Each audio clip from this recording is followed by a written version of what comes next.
Grabándose. Muy bien. No entendí la normativa del Incoterm. A ver, como no hay una super ley mundial que regule la operatoria del comercio internacional, para que esto funcione, para que las partes que intervienen en una operación de comercio internacional puedan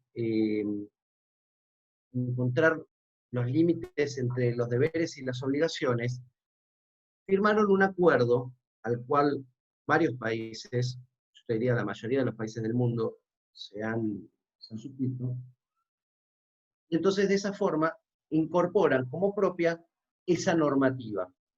Ahora cuando veas la filmina vas a ver cuáles son los alcances. Tengo otra imagen también para que veas entre las obligaciones entre el comprador y el vendedor, porque cuando yo compro, yo empiezo, no solamente me voy a pelear por la calidad del barbijo, ya que estaba hablando del barbijo, que el barbijo sea el código N95, que es el mejor barbijo que hay, o que la camisa tiene que tener 8 botones o 9 botones, y la tela tiene que ser de algodón egipcio, y tiene que tener el porta ballenita, y tiene que características propias de la adquisición de la cosa, que todo el contrato, sino que además yo tengo que pensar en dónde me lo vas a entregar, y dónde me lo vas a entregar no es una cosa menor si estoy comprando algo en China o en los Estados Unidos, o en África o en Australia. O sea, es todo un tema, porque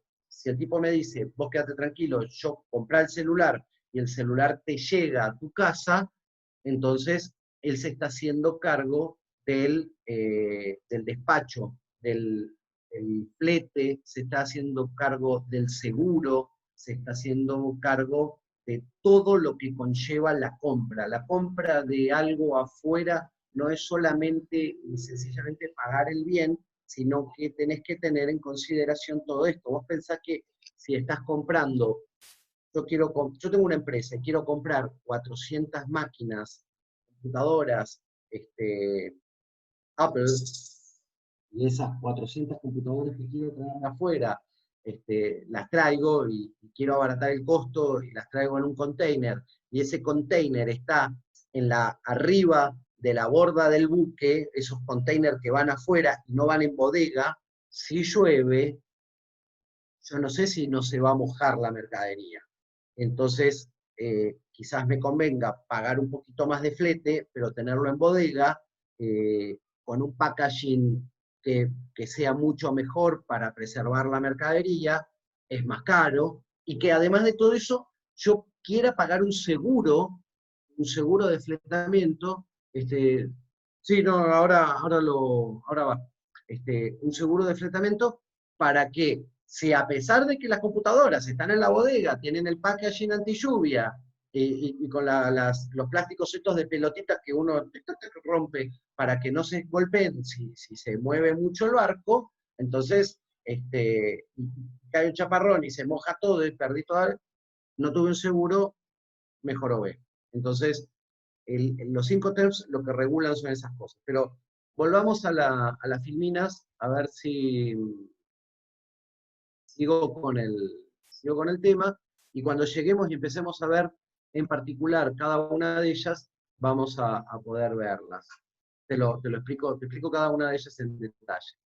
Bueno, acá decía que era lo que no hacía el Incoterms. El Incoterms no se va a meter en el contrato. O sea, el Incoterms no va a regular que la computadora que yo compré era plateada y la que me llegó tiene una carcasa rosa.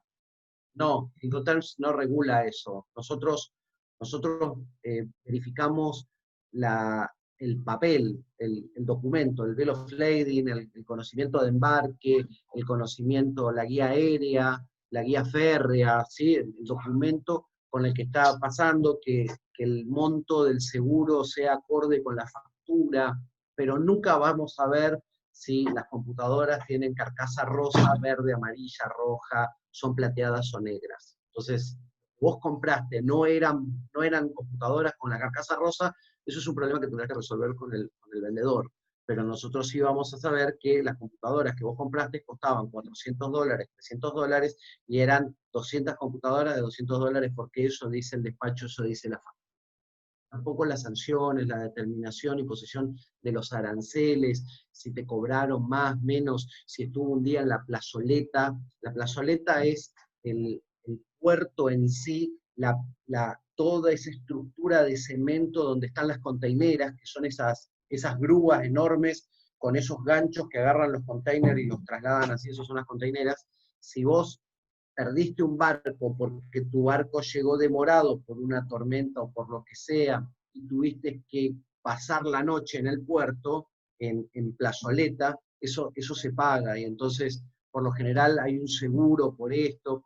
A ver, por ejemplo, yo tenía ahora 10 contenedores de carne que iban para Hong Kong, y con el tema de la cuarentena, cuando empezó en Wuhan todo el problema, esos 10 contenedores nunca entraron a China y tuvieron que estar en plazoleta, y encima eran refill, eran contenedores refrigerados, que el contenedor se tiene que enchufar para que esté prendido, son contenedores heladera, para decirlo de alguna forma, tenían que estar enchufados eh, en Corea, porque Hong Kong no los dejaba entrar en puerto. Entonces, cada día que pasa un container de esos, te pueden cobrar fácil entre 50 y $100 de estacionamiento. O sea, solo por tener el contenedor ahí tirado en una plazoleta, y bueno, con el enchufe es más caro porque le estás dando electricidad, pero son $100 por día que pasás, y Hong Kong estuvo parado prácticamente un mes. Así que imagínense $100 por cada contenedor, que eran 10 contenedores por 30 días, hagan la cuenta, la cantidad de miles de dólares de más que tuvo que pagar el tipo para poder recibir. Bueno, eso, si había un seguro, estaba, pero cuando yo hice la compra, tengo que especificar qué siglas utilicé para saber cuál era el alcance de la responsabilidad de uno. Eh, Tampoco le importa la legislación sobre resolución de controversias. Por ejemplo, a nadie en comercio internacional hoy en el exterior le importa la aplicación de la resolución que salió anoche, la 3070, que regula el ingreso de los argentinos importadores y exportadores en el mercado único libre de cambio, que son normas argentinas, o sea, es riesgo argentina. ¿Vieron cuando ven el riesgo país y vos decís, ¿qué es el riesgo país? Bueno, son los puntos de más de tasa que pagamos, pero bueno, también sirve para medir esto. Un país que tiene un riesgo país tan alto como el nuestro, o sea, que somos más peligrosos que mono con navaja, cuando vos vas a hacer una operación, sabelo que es muy factible que algo pase a raíz de las regulaciones del Banco Central y del gobierno en general, que no permitan hacer la operación de comercio internacional con toda la fluidez que podría tener, que debería tener, o que tiene cualquier país normal del mundo. Sépanlo, nosotros no somos normales. O sea, lo que pasa en la Argentina creo que no pasa en muy pocos lados. O sea, no aplica la ley de defensa del consumidor. No, no, no, porque no es consumidor. Para que haya ley de defensa del consumidor, uno de los dos tiene que ser consumidor. Y por lo general en las importaciones, exportaciones, a menos que vos compres tu teléfono y traigas un teléfono, ahí sí. Pero si no, estamos hablando de 10 containers de carne, no aplica la ley de defensa del consumidor. Para nada. Estás ahí solo como loco malo, sujeto a lo que es el arbitraje internacional. No, bueno, está bien, pero yo te decía la computadora por hacerte un ejemplo, pero cuando yo soy un importador, no compro una computadora. Traigo un container con 400 o con 5.000 computadoras. Tengo un amigo que tiene un negocio en la calle Avellaneda, que es todo chino, y me dice, a veces yo voy, el tipo viaja mucho a China, ¿no? Entonces viaja a China y dice, bueno, vamos a traer pañuelos de seda de 50 centímetros. Las cosas estas los turbantes, los pañuelos que se paratan en invierno. Entonces, bueno, sí, bárbaro. ¿Cuánto compraste? Compré 1.000 pañuelos de seda de 50 por 50, o sea, 50, bien, pañuelo grande. Y le llegaron de 20 por 20. Entonces, pañuelitos chiquititos así, y dice, ¿el pañuelito ¿para qué lo quiero? Para ponerlo en el saco, en el bolsillo. A veces no es un problema del Incoterm, eso es un problema del chino que le vendió cualquier cosa, y andar a reclamarlo.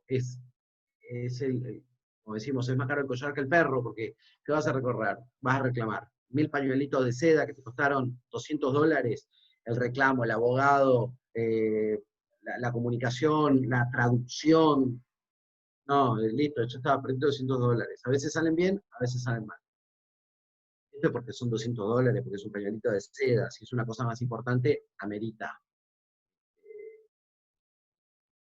plantear un reclamo internacional. Ahora les cuento cómo son los reclamos. Las reglas Incoterms, ¿es la misma Filmina? Ah, sí, es la misma. Bien, las modificaciones que pueden generar o dejar de lado algún término, ¿impiden su uso? No. A ver, ¿qué pasa? Vieron que antes leí que hubo un montón de modificaciones con respecto a los Incoterms. Puede ser que yo haya contratado en julio del 2019, yo compré una máquina. Una máquina que tarda mucho en realizarse, porque es un maquinón enorme, una turbina de un avión, de un buque, póngale, y tardan más de 6 meses. ¿Qué pasó? Miren, yo la compré en julio, y en julio firmé el contrato, y en julio dije que la posición, la codificación Incoterms, era DPD. Y resulta que en diciembre cambiaron los términos Incoterms y ahora esta clasificación no está más.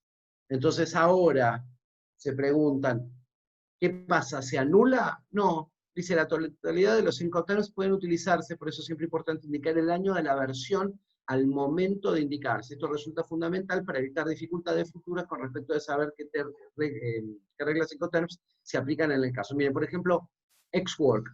Yo puedo comprar mercadería Ex-Work, que significa que la mercadería yo la compro y la ponen en la puerta de la planta. Yo estoy comprando una mecha, eh, la punta de un taladro para hacer perforaciones petroleras. Y las compro en Houston, en Estados Unidos, o en Hamburgo, porque en Hamburgo se fabrican las mechas de taladros petroleros. Eh, la condición es Ex-Work. Yo me voy a hacer cargo porque resulta que tengo una empresa amiga, al cual absoluta confianza, me dijo, mira, yo tengo que traer un container con la mitad de la capacidad del contenedor desde Alemania y coincide la fecha. Entonces, ¿qué hago? Hago lo que se llama una consolidación de container. O sea, ocupo la otra mitad del contenedor que no está utilizada en la mecha del taladro de perforación que yo necesito. Entonces, se consolida todo el container, o sea, se llena todo el container de mercadería con la mercadería de él, la mía y la de cuanta gente quiera y pueda entrar en ese container, y entonces abarato el costo de transporte. Si yo logro hacer eso, seguramente no tenga dificultades con el seguro, con el flete me va a salir 2 mangos con 50. Entonces le digo, no hagas un SIF, una condición SIF, ya las vamos a ver todas las condiciones, que es costo, seguro y flete, por sus siglas en inglés, sino que si lo hago Ex-Work, yo me hago cargo de retirar la mercadería en la fábrica, la saco de Hamburgo, la subo a un camión, la llevo hasta el puerto de Hamburgo, se consolida el container lo cargan y después yo en Buenos Aires lo recibo y contrato a un fletero para que cuando se haga la desconsolidación del container en el puerto de Buenos Aires o el puerto de Rosario, que les guste, que sea más barato, entonces ahí tengo el flete local de la mercadería hasta el lugar donde voy a hacer la perforación. Pónganle que sea vaca muerta. Les cuento esto porque tuve un caso de mechas para taladros de perforación petrolera en vaca muerta. Entonces, lo resolvieron de esa forma. El flete le costó más barato porque compartían container con otro muñeco. Ahora, del momento en el que hicieron el contrato y fijaron la condición, porque pagaron una factura y giraron divisas al exterior, y el Banco Central eso te persigue, pero Macherano es un poroto, te tienen con marcación así pegados todo el tiempo para ver qué es lo que hiciste con la plata que mandaste afuera, hasta que no ingresa la mercadería y se netea la operación en el central, te van a controlar la condición que hiciste. Si la condición cambió en el medio, no es que no sigue operativo, sino que cuando vos decís, esto es una operación Ex-Work 2019, cuando aduana y cuando el central netea los papeles, ve que la operación es válida porque la condición que hoy no existe, sí existía para el año pasado. Después, ¿cuál sería el ejemplo? Yo les estoy contando todo esto y tenía el ejemplo acá grabado. Es necesario indicar el puerto, lugar o punto designado. A ver, miren, en el orden de condiciones se puede pactarse entre las partes, se debería especificar la sigla Incoterms de la siguiente forma. FOB Incoterms 2010. FOB significa Free on Board, o franco a bordo en español. Significa que la responsabilidad de la mercadería, el seguro y del transporte termina justo en el borde de la borda del barco. A ver, esta es el borde del barco, ¿no? La barandilla del barco. Y yo vengo con mi contenedor por acá, a ver, me alejo para que se vea mejor, vengo así. Hasta acá es responsabilidad del vendedor, de este lado es responsabilidad mía. Si acá se suelta la containera, el container cae, golpea, es un problemón porque se empiezan a matar entre los dos para ver responsabilidad de quién y qué seguro aplica, si el del comprador o del vendedor, porque fue justo en la barandilla del buque.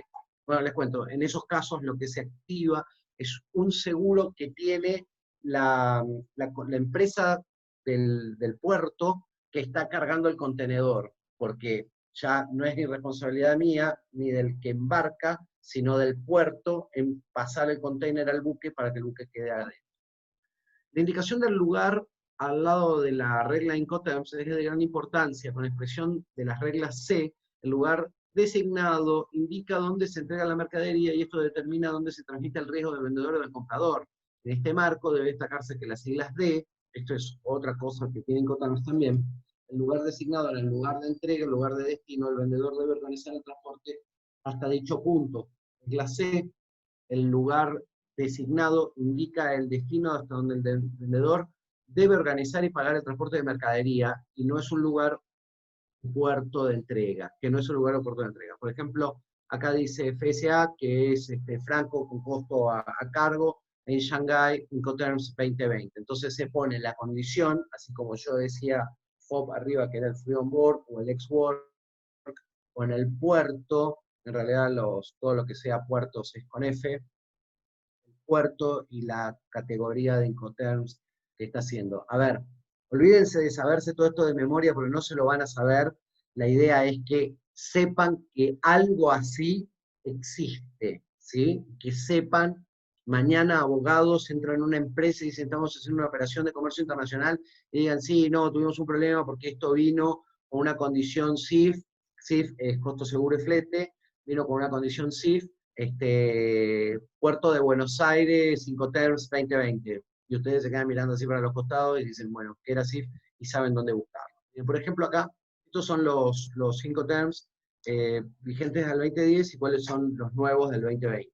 El Ex-Work, FCE, PD, ahora les digo cada uno qué significa, los Incoterms 2020. Acá tenemos el detalle y el alcance de cada uno. Este es lo que significa. DPU significa entregada en lugar de descarga, DDP entregada a despachos pagados, los despachos aduaneros me refiero. El FOB, que es Free On Board, el CFR, que es el costo y flete, el CIF, que es costo seguro y flete, todo esto es en inglés.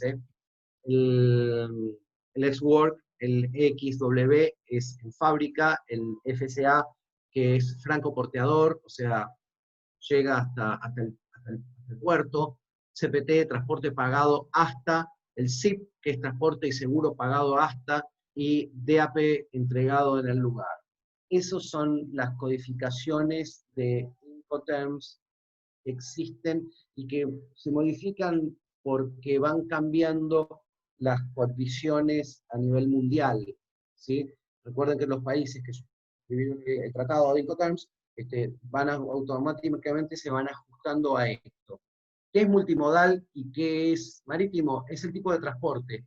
Yo tengo un transporte multimodal cuando tengo que sacar de la fábrica una pieza mecánica, una computadora que se fabrica en un lugar y en ese lugar no hay puertos o aeropuertos. Entonces, miren, un contrato multimodal sería que yo salgo de la planta de Córdoba, lo subo en un camión, llego hasta donde está la estación de tren, el tren lo lleva hasta Rosario, al puerto, el Rosario baja del puerto, lo suben al buque, eh, y el buque hace el marítimo, llega al destino, el que ustedes quieran, llegó ahí, ahí se bajó y lo llevaron en tren, en camión o en avión a otro lugar. Eso es un contrato multimodal. ¿Sí? Acá veo que hicieron alguna pregunta. Ah, son operaciones entre comerciantes que excluyen... Ok, bien.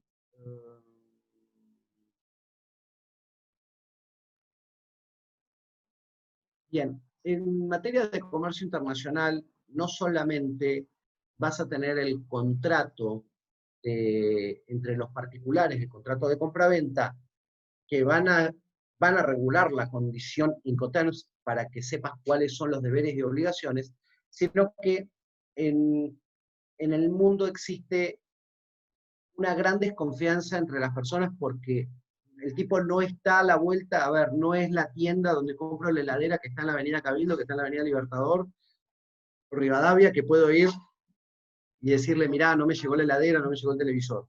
O el tipo que le fui a comprar, que le fui a comprar la campera. Yo ahora me compré una campera y veo que tiene un agujero y vuelvo a la tienda, tengo 30 días para reclamarlo. La verdad es que estoy comprando algo que lo estoy comprando por un folleto, por una página web, por referencia, por un brochure que recibí de alguna cosa, y la verdad es que no lo sé. Entonces, yo voy a hacer un giro muy importante de dinero, las operaciones de comercio internacional, por lo general son montos importantes de dinero, y hay un factor que se llama desconfianza. Yo tengo que tener desconfianza. Entonces, yo hasta que no haya hecho muchas operaciones con el mismo proveedor, ya sea del producto o del servicio, yo no voy a estar muy seguro. Entonces, pueden haber tres tiempos para la operación de comercio internacional. Yo puedo pagar antes, porque digo, bueno, yo necesito que me hagas una máquina y mando las especificaciones técnicas, y el tipo agarra y desarrolla toda la máquina y dice, bueno, pero yo necesito un anticipo del 50%. Entonces yo tengo que hacer un pago anticipado del 50%, y cuando está lista la mercadería, el tipo me dice, bueno, cancelámelo para que yo te mande la mercadería. Entonces le cancelo y yo hice un pago del 50, hice el otro 50, y yo todavía no tengo la cosa que compré. Entonces, pero en confianza, bueno, si es mucha plata, agarraré un avión y miré a ver qué es lo que están haciendo para ver si es verdad o no.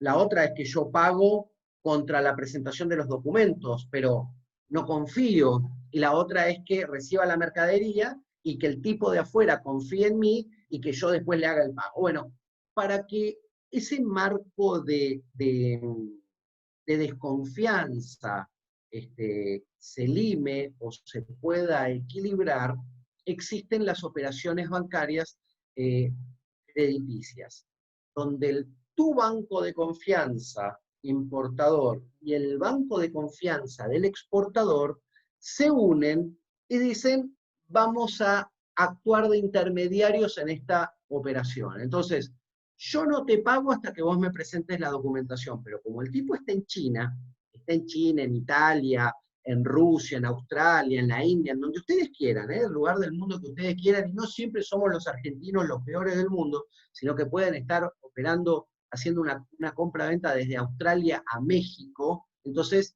el banco de uno y del otro participan y dice el australiano, acá tenés la mercadería, acá está el comprobante del despacho aduanero, yo te mando la mercadería para que vos puedas retirar del puerto esa mercadería, pero bajo la condición que el banco del importador gire los fondos cuando haya recibido los papeles. Entonces ahí todos estamos tranquilos. Ahora, esta tranquilidad cuesta plata, porque estas cosas los bancos no las hacen gratis. Ningún banco hace nada gratis. No existe. Los bancos son sociedades anónimas y están hechas para ganar plata.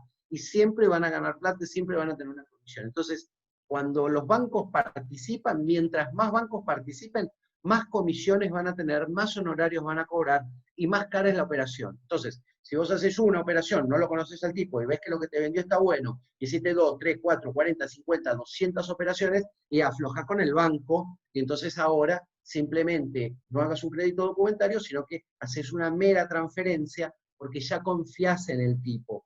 Bueno, la relación hace que vos viajes asiduamente a Australia o a México, y entonces lo agarres al tipo, sabes dónde vive, cómo está todo, y entonces ya no necesitas que el banco actúe como intermediario para tener la certeza. El documento de créditos documentarios dice lo siguiente: aplicables a los créditos bancarios adoptados por asociaciones bancarias y por bancos individuales en 175 países, y también las reglas de la London Commercial Trade Association para el comercio de granos, que incluye 60 fórmulas tipo, como de igual modo las hay para el comercio de la seda, para productos forestales y minerales. O sea, esto arrancó, con estos productos, después se abrió para todo el resto del universo del comercio mundial. La UCP, que son los créditos documentarios, va teniendo números, ahora estamos por las 600. Nuevas reglas y usos uniformes relativos a los créditos documentarios. La Cámara de Comercio Internacional ha promulgado la sexta revisión de las denominadas reglas y usos uniformes de créditos documentarios, conocidos UCP. Las nuevas reglas, que entraron en vigencia el 1 de julio del 2007, son viejas, incorporaron importantes novedades en cuestiones de formularios, transporte, seguros, definiciones e interpretaciones. Créditos documentarios. Si algo caracteriza la compra-venta internacional es la de confianza mutua de las partes, acentuada por la distancia y por el lapso de tiempo que media entre que se expiden las mercaderías hasta que llegan al país de destino. El crédito documentario es el medio de pago que satisface las necesidades de ambas partes, esto es, del vendedor y del comprador. El vendedor entregará las mercaderías cuando haya recibido el importe de las mismas, mientras que por su parte el comprador no está obligado al pago del precio mientras no haya recibido la mercadería. Esto se consigue mediante la irrupción en la operación de un tercero reconocido prestigio, generalmente un banco, que merece la confianza de ambas partes contratantes. Era lo que les estaba contando antes. ¿Qué es el crédito documentario? Puede definirse como un medio de pago por el que el banco, llamado emisor, o sea, el que tiene que pagar es el importador. Yo en Argentina elijo al Banco Nación, Banco de la Nación Argentina. ¿Sí? Banco emisor, obrando a petición y de conformidad con las instrucciones de un cliente, el ordenante, con su propio nombre, se obliga a hacer un pago a un tercero, el beneficiario, o a su orden, o a aceptar y pagar letras de cambio libradas por el beneficiario contra la entrega de los documentos exigidos, siempre y cuando se cumplan los términos de las condiciones del crédito. A ver, yo tengo que pagar algo. Le doy la plata al banco, el banco tiene la plata, acá está acá. Tiene la plata retenida, y recibe por DHL, UPS, cualquier courier, los documentos de embarque. Verifica los documentos de embarque y dice, ¿qué está comprando? Ah, está comprando un contenedor lleno de computadoras. Perfecto. Verde, roja, amarilla, no me importa, computadoras. Y entonces dice, bueno, tiene las computadoras, el documento de embarque es este, está embarcado, entonces ahí agarra tu plata que la tenía retenido y la libera. Puede ser una cobranza simple o una cobranza con un crédito al emisor, al importador. ¿Qué es esto? Esto es así. Yo le digo al banco, mira, yo quiero hacer esta operación y yo para el día tal tengo plata. Pero ¿qué pasa? El banco se compromete con el banco del exterior a hacer el pago. Y si no está la plata, el banco sale de garante. Por eso es una operación de crédito. Entonces, el banco, vos tengas o no tengas la plata en la cuenta, el banco gira los fondos al exterior y prende un relojito como el del taxista y hace clic, y a partir de ese momento, te empieza a cobrar los intereses de esa operación en dólares. Por eso estas operaciones de crédito documentario, también conocidas como cartas de crédito o garantías de primera demanda, son fondeadas con Argendólares en el exterior con otro banco. Le pueden dar una vuelta de rosca más a esto si quieren, porque existe el riesgo país. Argentina puede ser que por más que el cliente tenga la plata y que el banco tenga la plata y que todos tengamos plata, que podamos no girar los fondos porque hay una regulación del Banco Central que impide liberar fondos al exterior porque el Banco Central no tiene plata. Esto que nos cuento hoy en el año 2020 y parece muy loco, es lo que ocurrió en el 2001 cuando tuvimos el corralito. El corralito, la especificación asimétrica y el default. Tuvimos tres situaciones al mismo momento. ¿Qué pasaba? La gente tenía los dólares, se los habían especificado asimétricamente, y no podían liberar fondos al exterior. Entonces, el tipo tenía la plata, el banco tenía la plata, pero no teníamos autorización del central para liberar fondos. ¿Y qué pasó ahí? Y bueno, ahí, si había un banco corresponsal que se hiciera cargo y garantizara la operación del banco, o sea, garantizara la operación del garante, el banco del exterior pagaba al banco del exportador aquella operación y después el banco le quedaba debiendo al banco del exterior aquella partida de dinero que liberó para satisfacer esa operación de comercio internacional. Lío, porque después las financiaciones eran en dólares y las tasas en dólares eran muy superiores a todas las que había, y ahí se reguló una ley de emergencia económica que sirvió para paliar mucho ruido del hubo. Debe estar previsto en el contrato, si no los intereses de plaza de lugar. Gracias por la... Las nuevas reglas concretan el plazo con el que se acuerda el banco un máximo de 5 días bancarios, se amplía el concepto de documento original. Miren, las regulaciones de la Cámara de Comercio Internacional pueden decir 5 días. Vos tenés regulaciones del Banco Central en materia de comercio exterior que se ajustan muchas veces a estas y otras veces no. Nosotros, fíjense que hay una comunicación del Central, la 6970, creo que es, por ahí anda, de septiembre del año pasado, que dice que vos toda operación de comercio internacional que haya facturado al exterior, para los exportadores, tienen 5 días hábiles para liquidarlas y traer esas divisas a la Argentina. Fíjense que es concordante con estos 5 días que marcan los créditos documentarios 600 para hacerlo. Entonces dice que acá lo que están buscando es, a través de este nuevo marco regulatorio, que los bancos no dilaten las operaciones más allá de los 5 días hábiles en recibir, analizar y aprobar la documentación para que el cliente pueda tener la documentación y realizar así los despachos en la aduana, nacionalización y hacerse del dinero. Esto es un poco lo que son créditos documentarios. Y por último, así a último momento, incorporé algo que creo que está piola, que no lo solemos hablar, hablamos mucho, pero está bueno que lo sepan porque hoy que estamos con tantas comunicaciones, que uno dice, son cosas del Banco Central, no me afectan, sí te afectan porque hoy, por ejemplo, salió la comunicación C 7030, que regula la posibilidad de comprar dólares, esos famosos $200 que todos podemos comprar mensualmente. Bueno, están acotados por las operaciones a través de la comunicación C7030. Si estuviste en el mercado bursátil, comprando bonos, el Bonar 24, el AI 24, dice que no podés entrar al mercado libre único de cambio. Entonces por eso agarré y dije, bueno, le paso así un resumen chiquitito de lo que son los tipos de comunicaciones y comunicados del Banco Central para que sepan de qué trata cada uno. Comunicaciones de tipo A tratan temas normativos de carácter permanente. Las B se refieren a aspectos normativos de carácter reglamentario, transitorio y circunstancial. Las C tienen carácter informativo y rectificativo. Y las P son simplemente comunicados de prensa. Las circulares contienen el agrupamiento de los distintos temas, que a su vez están subdivididos en capítulos. A estos se les asigna además la denominación con una abreviatura, por ejemplo, contabilidad y auditoría, una CONAU.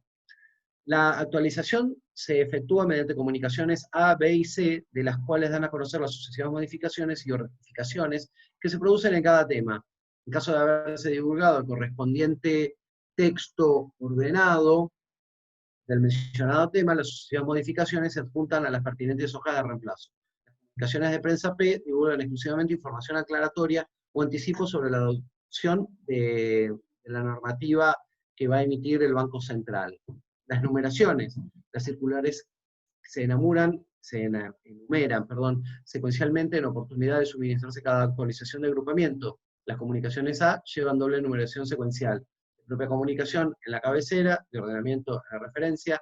El primer número corresponde al agrupamiento, el segundo número se refiere a la cantidad de modificaciones que ha sufrido. Las comunicaciones B y C y los comunicados de prensa P solo llevan la numeración correspondiente a la secuencia. Por ejemplo, por ejemplo, RUNOR, las circulares, las comunicaciones RUNOR son las que regulan cuáles son, bueno, acá están definidas todas, a ver, rubros no comprendidos en otros ordenamientos, rubros o temas que no tienen ordenamiento propio. Por ejemplo, la RUNOR 260 es la que dictamina cuál es el uso del documento válido para presentarse en el banco. Vieron que el banco tiene que ir con el DNI sí o sí. Bueno, los bancos piden el DNI sí o sí porque la circular RUNOR 261 dice que es solamente el DNI. Y el DNI, tarjeta. La credencial de abogado no sirve, el canal de River no sirve, el registro no sirve, el pasaporte no sirve, sirve solo el DNI, el resto son excepciones a la regla. O, por ejemplo, acá tienen, a ver dónde está, esto está ordenado alfabéticamente, bueno, está latina, quería mostrarle, acá está, en esta de acá está la OPACI, que son las operaciones pasivas, se refiere a las normas relacionadas con operaciones pasivas que efectúan entidades bancarias, fundamentalmente referidas a depósitos que reciben de personas físicas y jurídicas. La OPACI, esto ya lo vamos a ver, esto es el preámbulo a muchas cosas que vamos a ver, pero la OPACI es la que regula la norma de la operatoria de las cuentas corrientes bancarias. Y cuando veamos el contrato de cuenta corriente bancaria y veamos cheque, vamos a ver que toda la norma de la cuenta corriente está regulada bajo la OPACI. Bueno, no queda un minuto. No sé si quieren hacer alguna pregunta, si quieren comentar algo. Si quieren habilitamos otro módulo, yo no tengo problema, y contesto todas las preguntas que quieran realizar. Yo quería hacer algún comentario, pero no me da el tiempo. Más que era exponer un caso sobre interpretación de los contratos. A ver ustedes qué pensaban. Habilitemos otro módulo si querés, total, podemos o no grabarlo. Reiniciemos, dice Iván. Bueno, No les aburrido. Son 5 minutos más y era más que nada para ver un caso práctico y para ver en general qué pensaban ustedes. Así que habilitamos entonces, esperamos que corte y habilitamos para el que quiera 5 minutos 3. 5 minutos más. Dice hasta 18:30 todo ok, todo legal. Bien, bien, todo legal. Entonces bien. hasta 18:30 podemos. Cortalo y arrancá de vuelta, así no esperamos a que se corte y bueno, vamos charlando eso.